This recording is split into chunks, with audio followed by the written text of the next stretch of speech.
Hello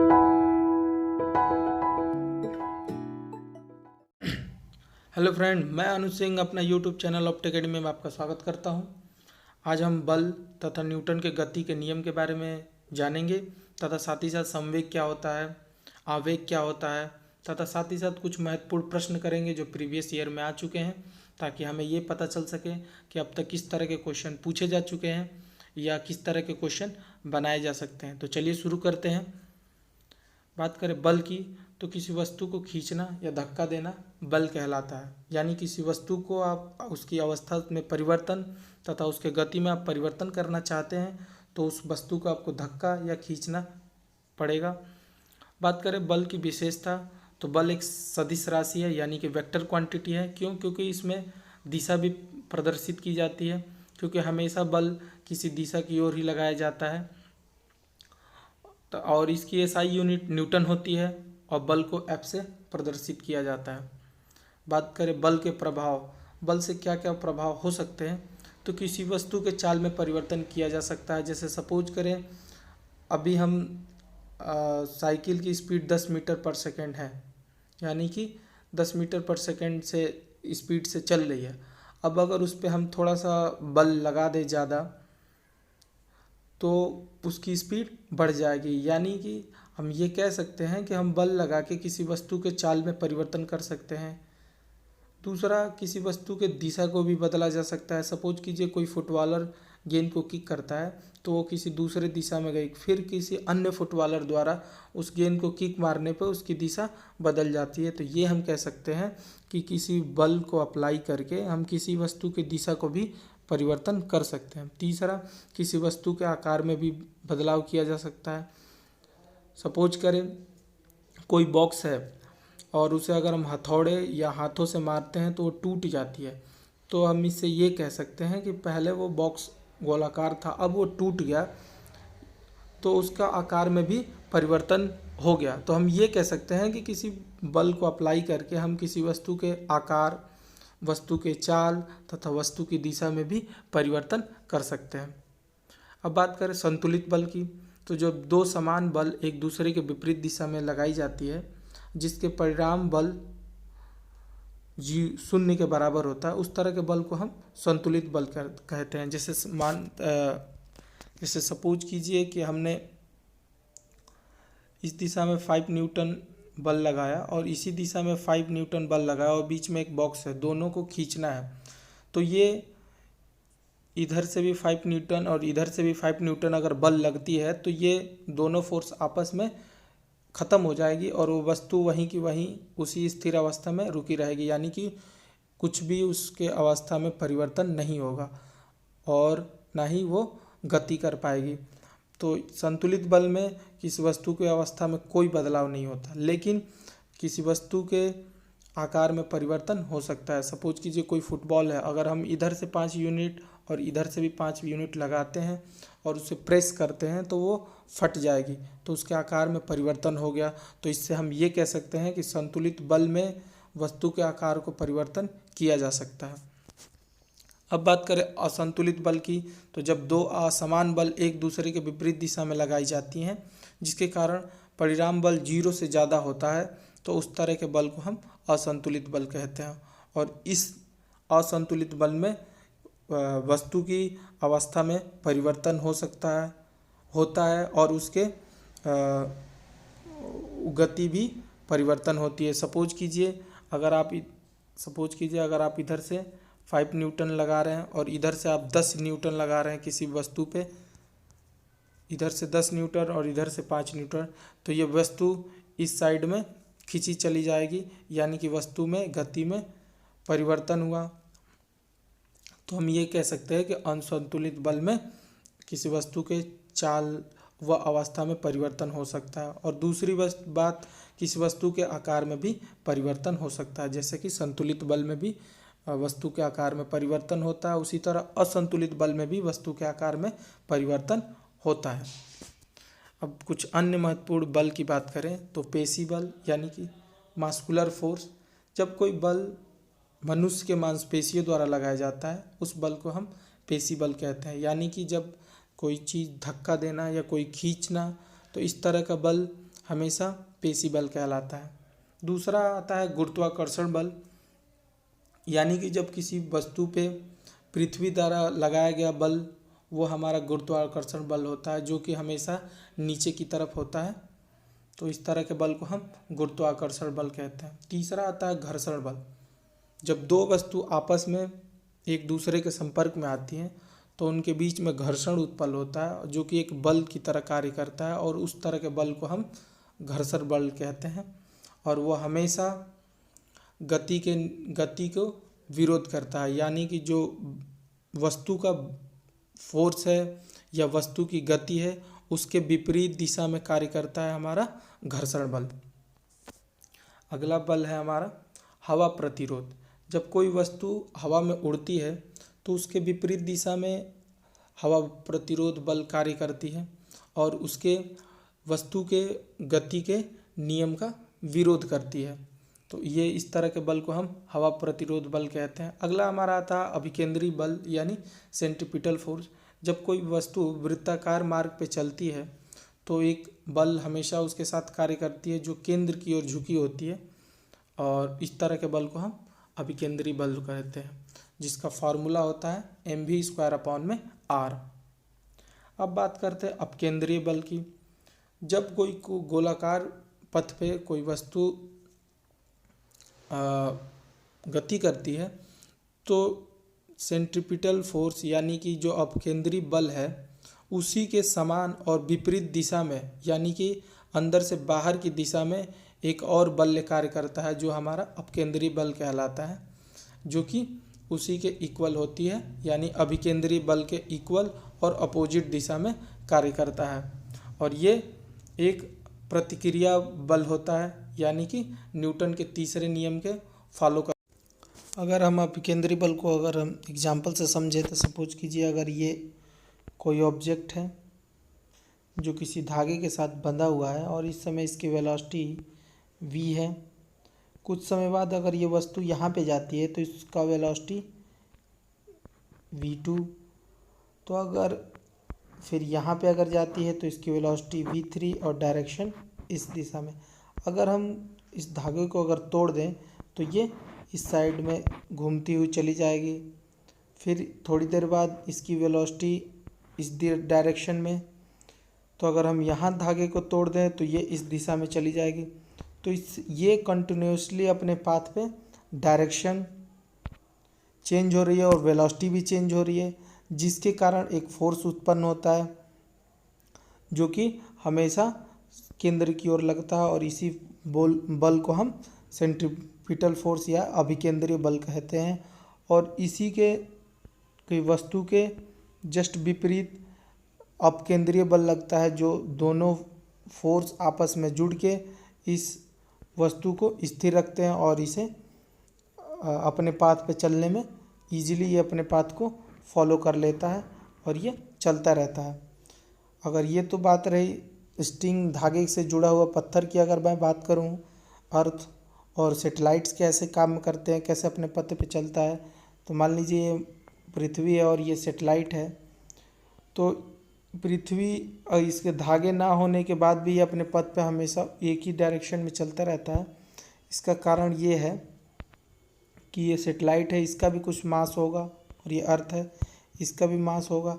तो इन दोनों के बीच में अट्रैक्शन फोर्स यानी कि गुरुत्वाकर्षण बल लगता है, जिसके कारण ये अपने पाथ पे स्मूथली चलता रहता है, जिसकी वैल्यू होती है F=G m1m2/r²। और यहाँ पे गुरुत्वाकर्षण बल सेंट्रीपिटल फोर्स के रूप में कार्य कर रहा है, और एक ये विपरीत दिशा में लगने वाला फोर्स सेंट्रीफ्यूगल फोर्स, जिसके कारण वस्तु कंटिन्यूअसली अपने पाथ पे ही मूव करता रहता है। अगर उदाहरण देखें सेंट्रीपिटल फोर्स या सेंट्रीफ्यूगल फोर्स जो अपकेंद्रीय बल तथा अभिकेंद्रीय बल की देखें तो मौत के कुएं में बाइक सवार तथा कार सवार व्यक्ति नहीं गिरता है, क्योंकि कुएं की दीवारों द्वारा अपकेंद्रीय बल लगाया जाता है, जबकि बाइक सवार द्वारा अपकेंद्रीय बल बाहर की तरफ लगाया जाता है, जिसके कारण वह अपने मार्ग पे स्थिर रहता है तथा अब कंटिन्यूअसली मूव करता रहता है। दूसरा, गोल झूले में झूल रहे लोग अपकेंद्रीय बल के कारण बाहर की ओर झुकते हैं, कार रेस में भी अपकेंद्रीय बल तथा अभिकेंद्रीय बल ही कार्य करता है। दूध से मलाई का निकलना अपकेंद्रीय बल का ही एग्जाम्पल्स हैं। अब बात करें न्यूटन के गति के नियम की। न्यूटन जिसे भौतिकी का पिता कहा जाता है, इसने अपनी गति का नियम अपनी पुस्तक प्रिंसिपिया जो कि 1667 में पब्लिश की गई थी उसमें इन्होंने दिया था।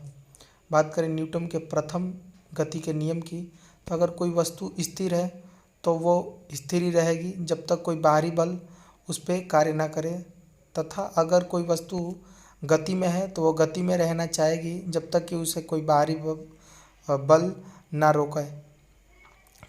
प्रथम नियम को जड़त्व का नियम तथा गैलीलियो का नियम भी कहते हैं। गैलीलियो का नियम इसलिए कहते हैं क्योंकि गैलीलियो के नियम में भी उन्होंने ये कहा था कि जब तक कोई बाहरी बल ना लगाए तो कोई वस्तु अपने प्रारंभिक स्थिति में है तो उसी स्थिति में ही रहेगी, जो कि न्यूटन के प्रथम गति के नियम के समतुल्य है, इसलिए इसे गैलीलियो का नियम भी कहते हैं। अब कुछ उदाहरण देखते हैं गति के पहले नियम से। तो जब कोई व्यक्ति ट्रेन अचानक चालू हो जाती है तो पैसेंजर पीछे की तरफ झुक जाता है। दूसरा, जब चलती हुई वाहन अचानक रुकती है तो पैसेंजर आगे की तरफ झुक जाता है। जब किसी कोट या ब्लैंकेट को डंडों से मारा जाता है तो धूल के कण बाहर निकलते हैं। ये भी प्रथम नियम का ही उदाहरण है। किसी चीज़ से एक गिलास को अगर हम पत्थर मारते हैं तो टूट जाता है, लेकिन जब उसे बुलेट लगती है तो वो छिद्र करके बाहर निकल जाता है। ये भी प्रथम नियम के ही कारण है। धावक लंबी छलांग लगाने से पहले लंबी दौड़ करता है। किसी पेड़ को हिलाने पे फल का टूट कर गिरना, ये सारे के सारे उदाहरण हैं प्रथम नियम यानी कि प्रथम लॉ ऑफ मोशन के। अगर बात करें संवेग यानी कि मोमेंटम की, तो किसी गतिशील कण का द्रव्यमान का मान अथवा किसी गतिशील कण की गति की मात्रा उस कण का संवेग कहा जाता है। यदि कण का संवेग अधिक होगा तो कण को रोकना अधिक मुश्किल होगा। किसी गतिशील कण का वेग v है तथा द्रव्यमान m है तो उसका संवेग का मान p = mv होता है। यानी संवेग की फार्मूला की बात करें तो p से प्रदर्शित किया जाता है और इसका फार्मूला हो जाएगा p = mv। ये एक सदिश राशि है यानी कि वेक्टर क्वांटिटी, जिसमें मात्रा और दिशा दोनों होगी और इसकी SI यूनिट kg/s है। न्यूटन का द्वितीय गति का नियम। किसी वस्तु के संवेग परिवर्तन की दर उस पर लगाए गए बल के समानुपाती होता है। संवेग परिवर्तन की दिशा वही होती है जो बल की दिशा होती है। अगर हम देखें तो force = directly proportional to change in momentum, तो जो कि mv - mu/t। और जैसा कि हम जानते हैं कि A यानी त्वरण v - u/t होता है, जो कि त्वरण के फॉर्मूला होता है। तो F = m × a जो कि बल का फार्मूला होता है और एक यूनिट बल की वैल्यू kg/s² होती है और बल की SI यूनिट न्यूटन होती है। अगर उदाहरण देखें तो क्रिकेट खिलाड़ी तेज़ी से आती हुई गेंद को पकड़ते समय अपने हाथों को पीछे करता है क्योंकि ज़्यादा समय ले सके, जिसके कारण संवेग कम किया जा सके, जिससे उसे चोट कम लगे। लंबी कूद या ऊंची कूद करने वाला धावक जब छलांगे लगाता है किसी बेड पे तो कुछ समय के लिए वो ठहराव लेता है ताकि ज़्यादा से ज़्यादा समय वो ले सके और उसके संवेग को कम करके, जिसके कारण उसे चोट कम लगे। और न्यूटन के गति का तीसरा नियम कि प्रत्येक क्रिया की सदैव बराबर और विपरीत दिशा में प्रतिक्रिया होती है। उदाहरण अगर देखें तो बंदूक चलने के बाद पीछे की तरफ झटका देना, रॉकेट का उड़ना, पानी में तैरना, कुएं से पानी निकालते समय रस्सी टूट जाने पे मनुष्य का कुएं में गिर जाना, ये सारे के सारे उदाहरण न्यूटन के तीसरे नियम के रिलेटेड है। अब बात करें अगर संवेग संरक्षण का सिद्धांत यानी कि law of conservation of momentum, तो यदि किसी पृथक व्यवस्था यानी आइसोलेटेड सिस्टम में दो पिंड टकराते हैं तो उस व्यवस्था का कुल संवेग टकराव से पहले तथा टकराव के बाद संरक्षित होकर रहेगा। बात करें अगर टकराव से पहले अगर कोई दो पिंड है, उनका वेग v1 और दूसरे का वेग कैपिटल V1 तथा टकराव के बाद उनका वेग V2 और कैपिटल V2 है, तब टोटल वैल्यू हो जाएगी mv1 प्लस में m कैपिटल V1 प्लस में mv2 प्लस में कैपिटल V2, जो कि लाभ संरक्षण का सिद्धांत यही है और ये इसके फॉर्मूला है। अगला हम बात करें आवेग की, यानी कि इम्पल्स। जब किसी वस्तु का बड़ा बल छोटे समय के लिए लगाया जाता है तो उसे आवेग कहते हैं, जिसका फॉर्मूला I इक्वल टू में integral F into delta T. जब कभी भी बड़ा या छोटे चीज़ फिजिक्स में यूज की जाती है तो हमेशा उसे इंटीग्रल में रखा जाता है। बात करें इसके फॉर्मूले की तो I इक्वल टू में F into t M into v, और ये संवेग के इक्वल भी होता है। ये कैसे इक्वल होता है? अगर मैं बात करूं F इक्वल टू यानी कि बल की, तो बल इक्वल टू होता है डेल्टा पी अपॉन में टी, यानी चेंज इन मोमेंटम। तो अगर मैं डेल्टा पी की वैल्यू निकालूं तो ये हो जाएगा हमारा F इंटू में डेल्टा टी, और जो कि F इंटू में डेल्टा टी आई भी होता है, यानी कि आवेग भी होता है। तो इसलिए जो आवेग है वो संवेग के इक्वल, और F into delta t equal to में F इंटू वी होता है। तो उपरोक्त के आधार पर यह स्पष्ट है कि आवेग की विमा वही होगी जो संवेग की विमा है, अर्थात kg मीटर पर सेकेंड इक्वल टू में न्यूटन इंटू में सेकेंड। तो ये तो रहे कुछ महत्वपूर्ण आवेग, संवेग, मोमेंटम तथा में न्यूटन के गति से रिलेटेड कुछ थ्योरेटिकल। अब हम इनसे रिलेटेड MCQ कर लेते हैं, जिससे हमारे जो डाउट्स हैं वो इजीली क्लियर हो जाएंगे और किस तरह के प्रश्न पूछे गए हैं उन सबको भी हम जान पाएंगे। तो हमारा पहला क्वेश्चन है, रॉकेट किस सिद्धांत पर कार्य करता है? तो अभी हमने पढ़ा था पीछे, रॉकेट हमारा न्यूटन तीसरे नियम के पे कार्य करता है। अगला क्वेश्चन है हमारा, त्वरण होता है तो F इक्वल टू में हमारा होता है m इंटू ए।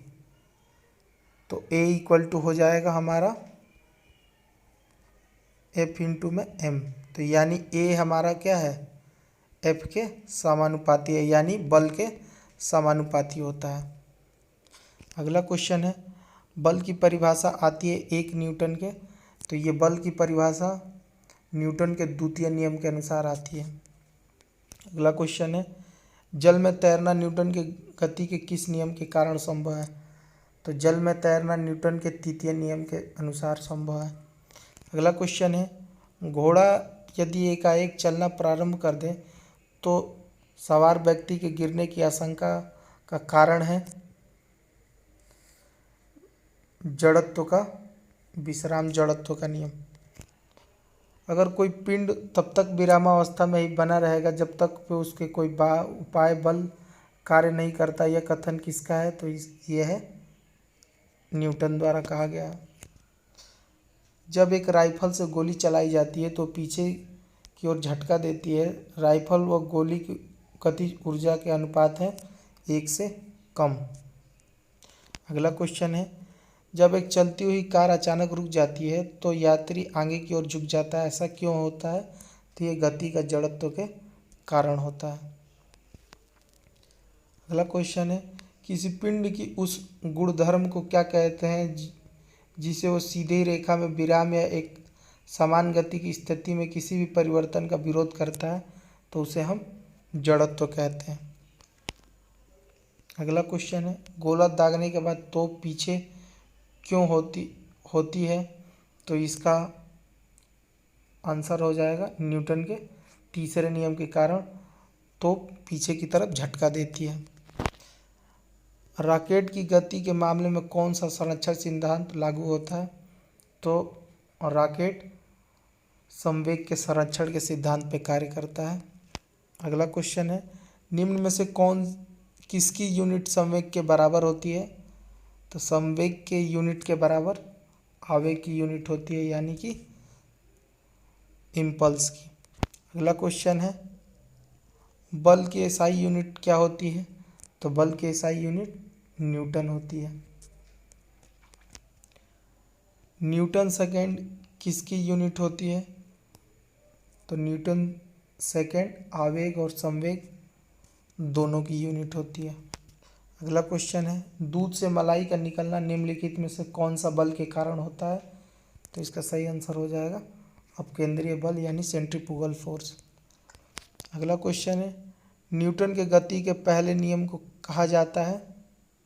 तो इसका सही आंसर हो जाएगा जड़त्व का नियम भी कहा जाता है और गैलीलियो का नियम भी कहा जाता है। न्यूटन के गति के पहले नियम को किसकी अवधारणा देता है? तो न्यूटन के गति का पहला नियम जड़त्व का अवधारणा देता है। अगला क्वेश्चन है निम्न में से किस एक की वजह से पत्थर पे लात मारने से व्यक्ति को चोट लगती है? तो ये हो जाएगा प्रतिक्रिया की वजह से, एक्शन रिएक्शन यानी कि न्यूटन के तृतीय नियम के कारण। तो ये तो रहे कुछ महत्वपूर्ण प्रश्न न्यूटन के गति के नियम से तथा बल से संबंधित। अगर वीडियो अच्छा लगा तो लाइक करें, सब्सक्राइब करें, शेयर करें। Thanks for watching. जय हिंद।